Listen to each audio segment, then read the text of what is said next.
자, 목요일 함께하는 두 분 전문가 자리하셨습니다. 안녕하세요. 안녕하세요. 안녕하세요. 네. 여러분의 노후 재무 복구를 도와드릴 램프의 요정 진이 송세원입니다. 네. 네, 저는 진이를 깨울 자스민 이수환입니다. 네. 오늘은 특히 어떤 이야기를 준비하셨는지 궁금하네요. 네, 오늘은 디스크 질환 치료 시에 보상받을 수 있는 보험에 대한 이야기를 나눠볼까 합니다. 디스크. 쭈디 혹시 허리 불편한 곳 있으세요? 허리뿐입니까? 여기저기 많이 아파옵니다. 이제 나이가 나이라. 지금 방송을 듣고 있는 동기분들 중에서도 허리 아픈 분들이 많으실 거고요. 당장 주변에 이렇게 물어보셔도 안 아프신 분보다는 아픈 분들이 더 많으실 거예요. 그러다 보니 제가 많이 받는 질문 중 하나가 디스크 수술을 해야 된다고 하는데 제가 가입한 보험에서 얼마나 보상받을 수 있나요? 라는 질문입니다. 그죠. 주위에 저도 보면 허리 치료 받고 있는 친구들도 많고요. 또 어머님, 아버님들이 진짜 허리 아프신 분들 많으시죠. 그렇죠. 특히나. 네. 네. 근데 치료비가 꽤 만만치 않거든요. 오늘 디스크 등으로 허리 아프신 분들 어떻게 보장을 준비해야지 경제적인 타격을 안 입을 수 있는지 이런 얘기들 꼼꼼히 두 분이 말씀해 주시면 좋겠습니다. 네. 우선 어떻게 보장을 준비해야 할지 결정하기 전에 먼저 허리가 아프면 어떤 치료를 받고 어떤 수술이나 치료를 하는지 알아봐야겠어요. 쭈디는 허리 아플 때 병원 가면 어떤 치료를 받아보셨어요? 맨 처음에 얘기하는 건 도수 치료였던 것 같아요. 맞습니다. 디스크 초기에는 병원에서 도수 치료를 많이 권하죠. 정도에 따라 도수 치료 10번에서 20번 또는 그 이상의 치료를 권하는데요. 맞아. 비급여 치료다 보니 병원비가 만만치 않습니다. 네. 도수 치료 시 보상되는 보험은 실손보험밖에 없는데요. 1세대 실손부터 3세대, 그러니까 2017년도 3월까지 가입한 보험을 얘기합니다. 초기 가입한 분들은 횟수나 금액 제한이 없고요. 사실 1년에 180번이니까 거의 이제 이틀에 한 번씩 가는 거니까 한도가 그러니까, 없다고 생각이 되는 그쵸. 거죠. 예, 예. 그 이후 가입한 분들은 횟수 제한이나 금액 제한이 있습니다. 연간 50번 정도 금액 한도도 있고요. 네. 도수 치료로 호전이 되면 다행인데 더 심해져서 수술을 해야 되는 경우가 발생되면 비용이 만만치 않습니다. 그렇죠. 네. 네. 그 허리 디스크 질환 치료 방법에는 비수술적 치료 방법도 있고 수술적 치료 방법도 있습니다. 그 비수술적 치료 방법을 보면 신경 차단술 이거 제일 먼저 하시고요. 그다음에 경막외 신경 성형술이라는 게 있고요. 또 이제 비수술적 치료가 안 되면 수술을 진짜 하셔야 되는데 이때 하는 수술이 관열적 척추신경 감압술 아니면 미세 현미경 레이저술 같은 게 있습니다. 각 상태에 맞게 전문의가 추천하는 방법으로 치료를 하시게 되는데요. 예. 이 문제는 이 치료들이 비급여이다 보니까 적게는 300만 원에서 많게는 1,000만 원에 달하기도 합니다. 예. 이렇게 병원비가 많이 나오니 비급여라도 실손해서 보상이 되기는 하지만 요즘 많은 분들이 4세대 실손으로 전환을 하고 계시거든요. 네, 맞아요. 예, 이런 분들은 본인 부담금이 비급여가 현재는 30% 정도 됩니다. 그러니까 디스크 수술로 일상생활 회복까지는 간병비도 들어갈 수 있고 기타 비용이 들어가겠죠. 그러니까 실손보험 이외에도 좀 여러 가지 준비가 필요합니다. 예. 그렇죠. 맞아요. 이게 참 만만치가 않아요. 경제적인 부분을 미리 준비해 놓지 않으면 나중에 내가 몸이 아픈데도 불구하고 돈 때문에 병원을 좀 꺼리게 되는 그런 일들이 발생할 수가 있다는 말이죠. 자, 그러면 건강할 때 내가 몸이 이미 좀 아플 때 허리가 이미 아플 때에는 경제적으로 준비를 해놓기가 힘드니까 몸이 건강할 때 미리 허리에 대한 준비를 좀 해놔야 되는데 어떻게 준비를 해야지 경제적인 누수를 줄일 수 있을까요? 보완할 수 있는 방법은 수술특약을 잘 가입하시면 되는데요. 수술특약 중에 질병수술비 그리고 종수술비 1에서 3종, 1에서 5종, 요새는 1에서 7종 이렇게 나와 있는 종수술비 네. 그리고 111대, 120대 등등 얘기하는 N대 수술비라고 합니다. 그리고 특정 척추수술비 그리고 추간판 장애 수술비, 디스크를 얘기하죠. 요 수술비를 가지고 있다면 보상 가능하고요. 위에 말씀드린 특약 종류에 따라 혹은 보상 금액을 어떻게 설정했냐에 따라서 보장 금액이 달라집니다. 그러니까 구분해서 말씀을 드리면 아까 말씀드린 수술 중에서 신경 차단술은 약물을 주입해 통증을 완화시키는 방법이라 이게 수술의 정의에 부합되지 않거든요. 수술의 정의라 함은 예, 그러니까 수술의 정의라는 건 직접 절개나 절제가 있어야 돼요. 약물 주입은 해당이 안 됩니다. 이러다 보니 신경 차단술은 왠지 수술 같잖아요. 근데 수술비에서 보상은 안 됩니다. 예. 이름의 술로 끝나니까 우리 끝나고 수술이라고 그러니까 생각을 하지만 우리가 보면은 이게 고객님 죄송합니다. 동키 이제 청취자분들 이렇게 보면은 그렇죠. 이게 무슨 수술이라 그래서 나는 수술비가 나올 거야라고 그렇죠. 생각했는데 안 나오는 수술이 있고요. 나는 수술 안 했는데 하지만 알아보면 나오는 수술이 있습니다. 그러니까 꼭 좀 확인하시는 게 중요하겠죠. 그렇군요. 예. 네. 그리고 신경 차단술 이외에는 수술비를 다 받을 수 있습니다. 근데 신경 성형술 같은 경우가 좀 약간 논란이 있습니다. 그러니까 신경 성형술 방법이 유착이 생긴 부위를 제거하고 염증이 발생하는 부위에 약물을 투여를 해요. 근데 이제 제거가 들어갔잖아요. 그러니까 제거가 들어갔으니까 수술비를 줘야 한다.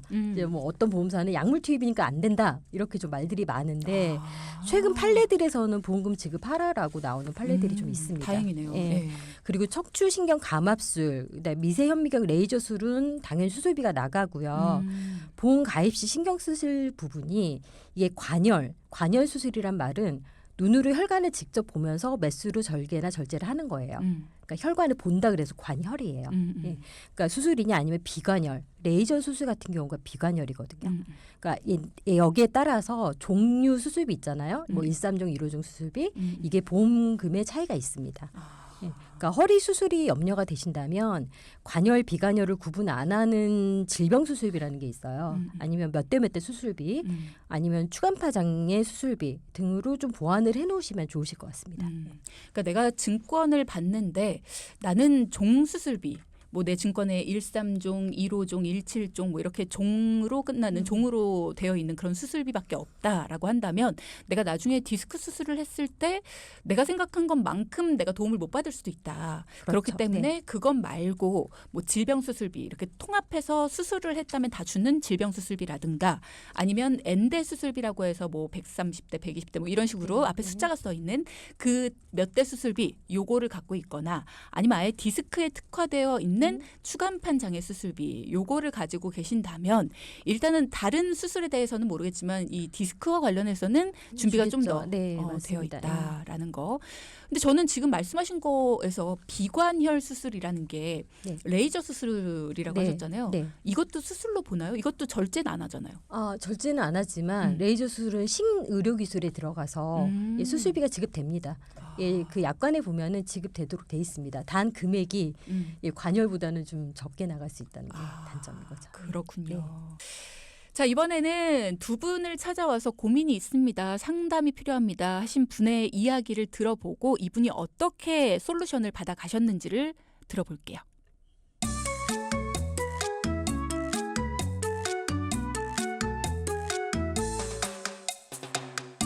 안녕하세요. 저는 천안에 거주하는 40대 주부입니다. 얼마 전 친정엄마가 농사일을 하시다가 허리에 극심한 통증과 함께 다리에 마비가 와서 긴급으로 디스크 수술을 하시게 됐습니다.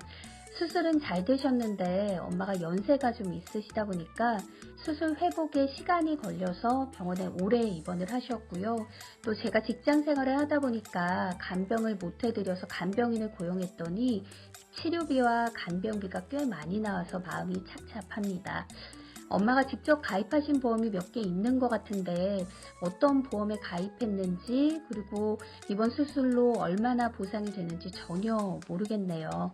엄마가 가입한 보험에서 보상되는 내용이 있을까요? 그리고 저도 허리가 많이 아픈데 미리 준비를 해놔야 될까요? 전문가님들 도와주세요. 자, 오늘 사연의 주인공분 40대 주부시네요. 어머님이 디스크 수술을 하셨는데 보험으로 보장을 받을 수 있는 부분이 있는지 물으셨고요. 그리고 본인도 디스크 관련 보장 어떻게 준비를 해야 될까 많이 궁금하신 것 같아요. 어떻게 상담해 주셨나요? 네, 먼저 궁금해하셨던 사연자분의 어머님께서 가입 중인 보험부터 확인해 봤는데요. 네. 어머님이 가입한 보험을 보니 건강보험이 2건이 있었고 암보험 1건, 그다음에 이대질병보험 1건, 간병보험 1건, 농업인 안전보험 한 건 이렇게 가입 중이셨습니다. 이 중에 디스크 수술 보험금으로 지급 가능한 부분을 보니까 건강보험 중 하나는 2005년쯤 가입하신 보험인데 네. 이때는 종수술비가 3종으로 구성이 돼 있었거든요. 1.3종 수술. 예, 1.3종에서는 2종으로 해당이 되셔서 거기서 100만 원 정도 지급받으실 수 있었고요.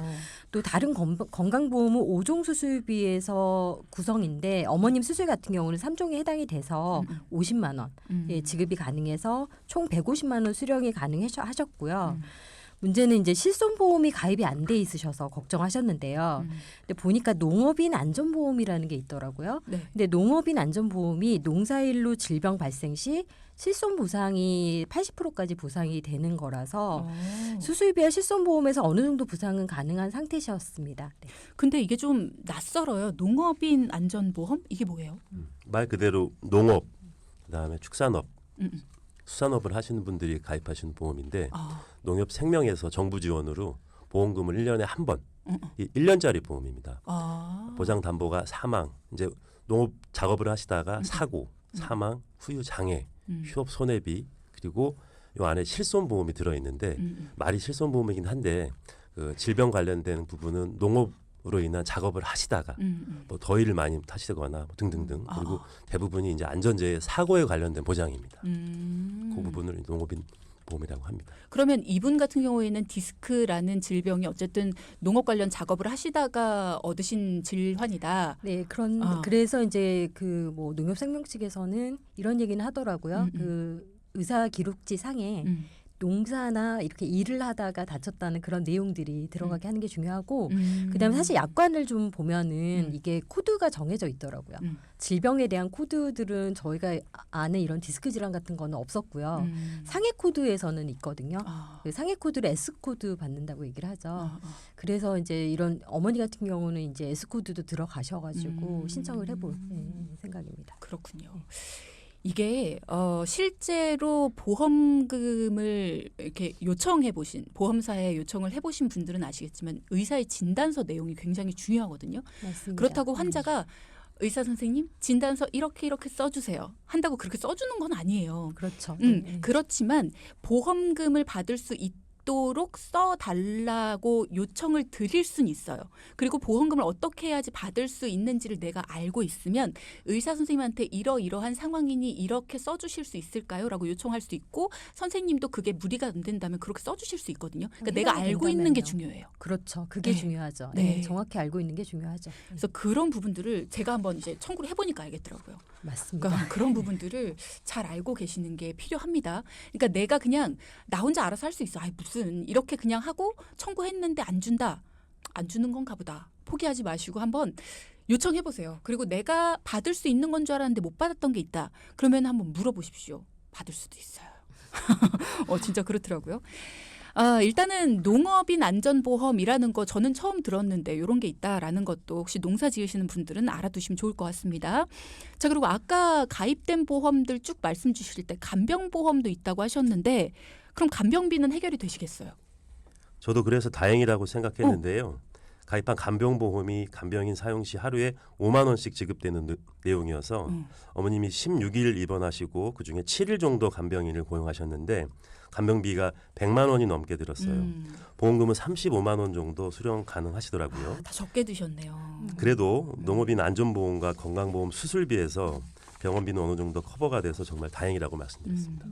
아니 근데 우리가 보통 간병비 보험, 간병보험 이거를 15만 원까지 들 수 있다라고 알고 있었는데 왜 1일 5만 원 이렇게 조금밖에 가입을 안 하셨을까요? 그러니까 가입한 보험들을 보니까 어머님이 직접 전화하고 전화가 와서 가입하신 보험이에요. 근데 보통 연세 있는 분들이 전화로 가입을 하실 때는 보험료가 비싸면 안 하시거든요. 그죠. 그러니까 거의 다 뭐 3, 4만 원대, 2, 3만 원대 이 정도에서 이제 하시다 보니 이제 어머님이 전화를 받으셨는데 보험 내용은 잘 모르겠지만 간병을 하면은 그냥 준다고 하고 보험료는 2만 원대밖에 안 된다고 하니 가입을 하신 거죠. 그러니까 조금 아쉬운 게 정확히 좀 알고 조금만 더 보험료를 내셨으면은 더 많이 받으셨을 텐데 이 부분이 조금 아쉬웠고요. 네.